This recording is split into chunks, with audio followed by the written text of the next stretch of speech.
Hello dear students, this is Bhagyashree Wankhede from Electronics and Telecommunication Department, NIT Polytechnic Nagpur.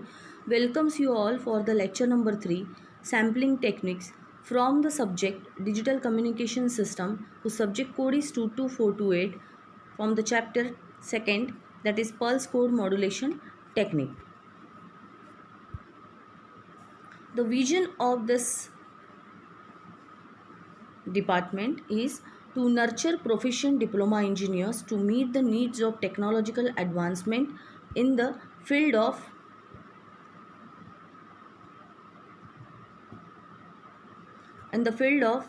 electronics and telecommunication engineering. The mission of this department is mission number 1 is imparting quality education for to meet society and industry needs, provide ethical and outcome based education for the development. Mission 3 is inculcating creative thinking through innovation and co and extracurricular activities among students. Mission 4 is enhance the leadership skill and employability or higher education, and mission 5 is seeking continuous improvement of knowledge and skill.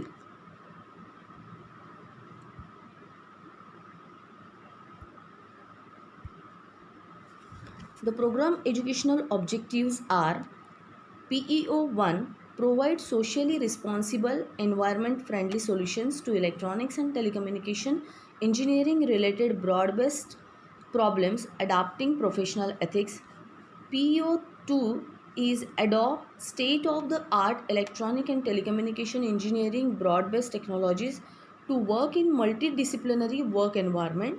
And the last program educational objective is solve broad based problems individually and as a team member, communicating effectively in the world of work. The pre requisite knowledge का मतलब होता है कि हमें कौन से चीज़ों की जानकारी पहले से होना ज़रूरी है आज का टॉपिक पढ़ने के लिए. सो concept of sampling process and sampling theorem, Nyquist rate, Nyquist interval और अलाइजिंग इफेक्ट. ये टॉपिक्स हमें पहले पता होना बहुत ज़रूरी है कि अलाइजिंग इफेक्ट क्या होता है, निक्विस्ट रेट, और ये हम प्रीवियस लेक्चर में पढ़ चुके हैं.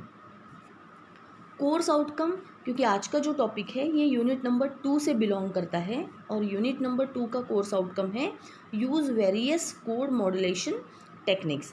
और यहाँ पे जो हमें बोर्ड ने या AICTE ने जो 7 POs दिए हुए हैं उनके साथ में हमने आज का ये CO2 that is course outcome number 2 map किया है. यहाँ पे मैपिंग भी दिया हुआ है. लर्निंग आउटकम्स मीन्स आज का टॉपिक कंप्लीट करने के बाद हम क्या सीखने वाले हैं. So after completion of this topic we will be able to describe the sampling process and sampling theorem, describe the aliasing effect, Nyquist rate, Nyquist interval, और उसके बाद में सैम्पलिंग के कितने टाइप्स होते हैं, उसके बाद में आइडियल सैम्पलिंग क्यों यूज़ नहीं किया जाता है, नेचुरल सैम्पलिंग के कितने टाइप्स है, फ्लैट टॉप सैम्पलिंग और जो भी नेचुरल सैम्पलिंग है, चॉपर सैम्पलिंग, ये हमें पता चलने वाला है. अब सैम्पलिंग टेक्निक, अब सैम्पल का मतलब हमें पता था कि कोई भी बड़े सिग्नल यानी एक जो कंटिन्यूएशन वाला सिग्नल है उसमें से सैंपल लेना यानी उस सिग्नल को टुकड़ों में तोड़ना. इन नॉर्मल लैंग्वेज हम क्या कहते हैं, उस सिग्नल को ब्रेक करना नंबर ऑफ पार्ट्स में, that is called as sampling. ठीक है, तो सैम्पलिंग के 2 टाइप्स है, एक आइडियल सैम्पलिंग और एक प्रैक्टिकल सैम्पलिंग. और प्रैक्टिकल सैम्पलिंग के फिर से 2 टाइप है, नेचुरल सैम्पलिंग और फ्लैट टॉप सैम्पलिंग. अब आइडियल सैम्पलिंग क्यों यूज़ नहीं किया जाता है ये हम अभी देखेंगे. अब देखिए यहाँ पे आइडियल सैम्पलिंग का जो सर्किट होता है वो एकदम सिंपल सर्किट है. यहाँ पे ये 2 पॉइंट्स के बीच में XT दिया हुआ है. XT यानी हमारा इनपुट सिग्नल, और इनपुट सिग्नल कौन सा होता है हमारा, ये साइन वेव है ना, यानी हमारा कोई भी इनपुट सिग्नल जो कंटिन्यूएशन में फ्लो हो रहा है. और यहाँ पे जो दिया है एक स्विच दी हुई है जो कि ऑन रहेगी और ऑफ रहेगी. तो ऑन का मतलब जब स्विच को हम ओपन कर देंगे तो ये वाला जो सिग्नल है वो यहाँ तक नहीं पहुँच पाएगा, लेकिन जैसे ही इस स्विच को हम क्लोज़ करेंगे यानी इस पॉइंट के साथ ज्वाइन कर देंगे तो ये सर्किट कंप्लीट हो जाएगा और ये वाला पार्ट जो है यानी ये जो सिग्नल है वो यहाँ पे हमें आउटपुट में मिलेगा. तो जब आइडियल सैम्पलिंग का मतलब क्या है कि अगर हम बहुत फास्ट, बहुत ज़्यादा फास्ट अगर इस स्विच को ऑफ़ करते हैं, फटाफट इस स्विच को लेते हैं तो हमको बहुत सारे सैम्पल्स कंटिन्यूएशन में मिल सकते हैं. लेकिन ये जो पल्स विड्थ है, यानी इसको क्लोज करने का जो समय है, अगर वो बहुत ही कम रखते हैं, नियर अबाउट 0 रखते हैं, तो ही हमको इसके सैंपल्स यहाँ पे मिल सकते हैं अच्छी तरीके से। लेकिन कोई भी पल्स की विड्थ नियरली इक्वल टू 0 या बहुत पतली रखना, थिन रखना, ये प्रैक्टिकली पॉसिबल नहीं है, जो कि सिर्फ हम इमेजिनेशन में सोच सकते हैं कि आइडियल सैम्पलिंग हो सकता है।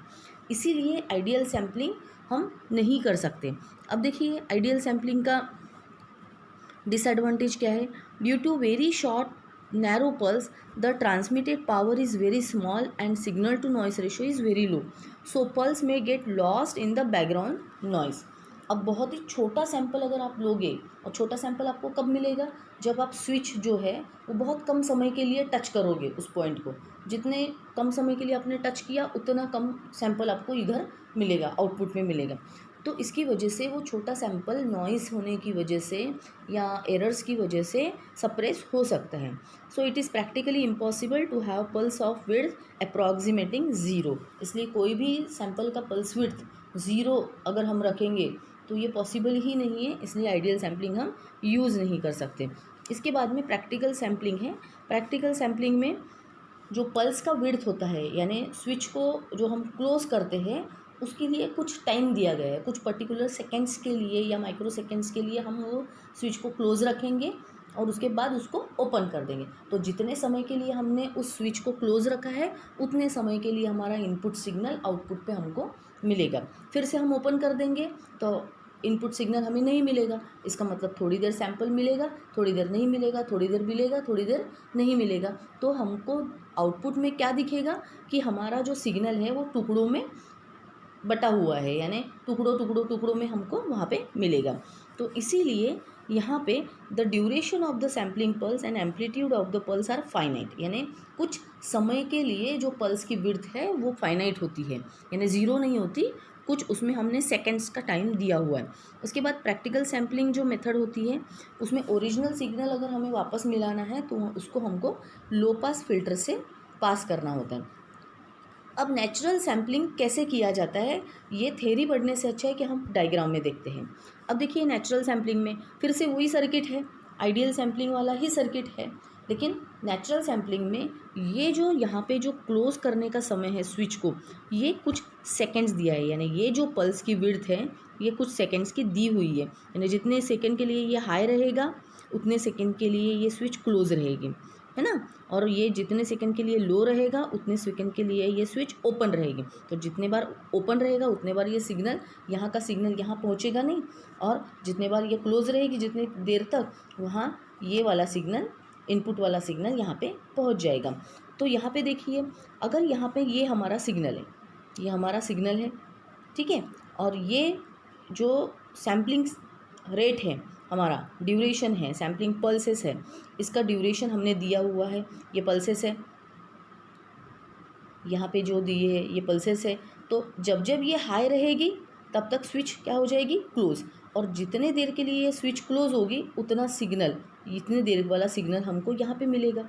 देखिए यहाँ पे मिल रहा है, यहाँ पे सिग्नल मिलेगा।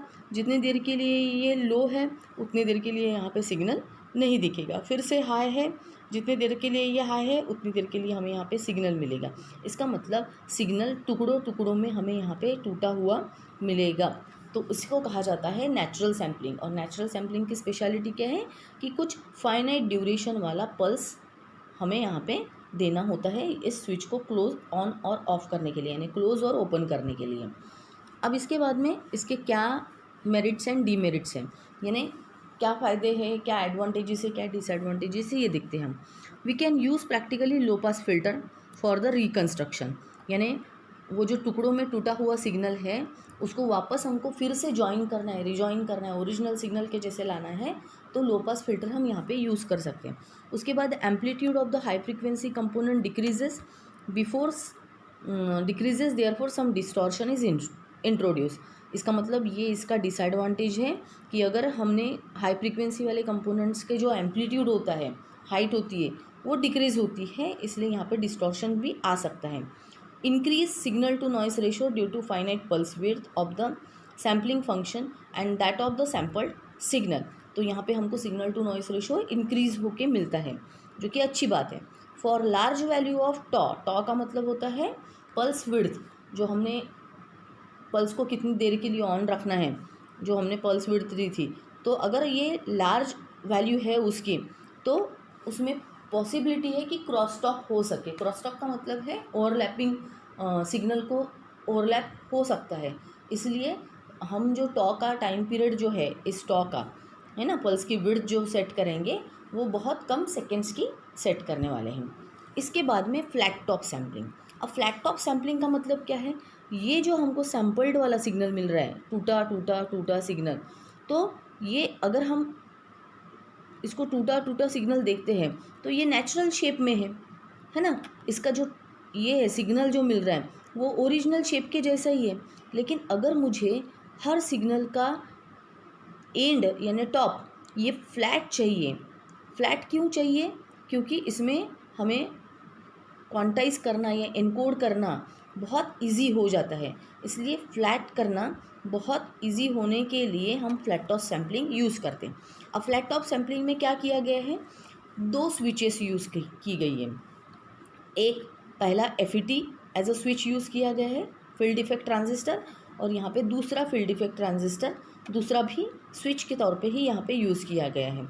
इसके बाद में यहाँ पे एक कैपेसिटर लगाया गया है। अब देखिए, जब हम इस गेट को पल्स देंगे, ठीक है, इसको एक पल्स देंगे, तब ये क्या हो जाएगा, ये FET ऑन हो जाएगा। अगर ये FET ऑन होता है तो यहाँ का सिग्नल पास होके यहाँ पे हमको आउटपुट में मिलेगा, ठीक है, यहाँ पे हमको आउटपुट में मिलेगा। यानी उतनी देर के लिए कैपेसिटर क्या हो जाएगा, चार्ज हो जाएगा, उतने सेकंड्स के लिए जितने सेकंड्स के लिए स्विच ऑन है। अब ये कैपेसिटर चार्ज हो गया।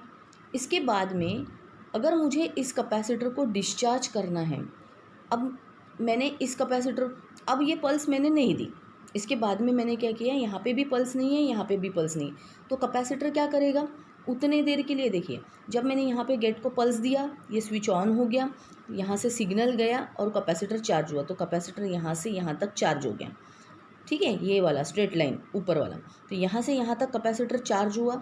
उसके बाद ना तो मैंने गेट 1 और गेट 2 इन दोनों में अगर पल्स नहीं दी, तो कैपेसिटर जितने देर के लिए हम पल्स नहीं देंगे उतने देर के लिए कैपेसिटर पे वो वैल्यू क्या रहेगी, पकड़ के रखेगा कैपेसिटर। इसलिए ये कैपेसिटर ने इतने देर के लिए अगर ये वैल्यू होल्ड करके रखी है, तो वो क्या दिख रहा है हमको, ये जो वैल्यू है ये हमको फ्लैट दिख रही है, अभी स्ट्रेट लाइन दिख रही है, हॉरिजॉन्टल स्ट्रेट लाइन। इसके बाद में हम क्या करते हैं, इस गेट टू में एक पल्स दे देते हैं। जैसे ही हम गेट 2 में पल्स दे देंगे, ये फील्ड इफेक्ट ट्रांजिस्टर जो है दूसरा, ये ऑन हो जाएगा और ये कैपेसिटर इस ऑन वाले ट्रांजिस्टर से डिस्चार्ज होके ग्राउंडेड हो जाएगा, है ना, यानी कैपेसिटर क्या हो जाएगा, डिस्चार्ज हो गया। अब कैपेसिटर पे कौन सी वैल्यू बचेगी, 0। अब देखिए जैसे ही हमने गेट को पल्स दी, ये कैपेसिटर यहाँ से क्या हो जाएगा, नीचे डिस्चार्ज हो जाएगा। जैसे ये डिस्चार्ज हो जाएगा तो इसकी वैल्यू क्या हो जाएगी, 0। फिर से अगर हमने कुछ भी पल्सेस नहीं दी, गेट 1 और गेट 2 पे फिर से पल्स नहीं दी, तो कैपेसिटर पे क्या वैल्यू रहेगी, 0। फिर से अगर मैंने इस गेट 1 को फिर से एक वैल्यू दे दी, पल्स दे दी, तो फिर से कैपेसिटर क्या हो जाएगा, चार्ज हो जाएगा नेक्स्ट वैल्यू तक, चार्ज हो गया नेक्स्ट वैल्यू तक। और फिर से हमने इन दोनों गेट्स को अगर पल्स नहीं दी, तो कैपेसिटर क्या करेगा, इस वैल्यू को होल्ड करके रखेगा, ठीक है, इस वैल्यू को होल्ड करके रखेगा, तो इसका टॉप क्या हो जाएगा, फ्लैट। और फिर से इस गेट 2 में अगर हम पल्स देते हैं, तो ये कैपेसिटर क्या हो जाता है, डिस्चार्ज हो जाता है, तो ये वापस 0 हो जाता है। तो इसका मतलब जो हमें पल्सेस मिल रही है और सबके टॉप्स अगर आप ऑब्ज़र्व करोगे तो वो फ्लैट टॉप्स हैं। और ये फ्लैट टॉप सैम्पलिंग हमको काम में आता है।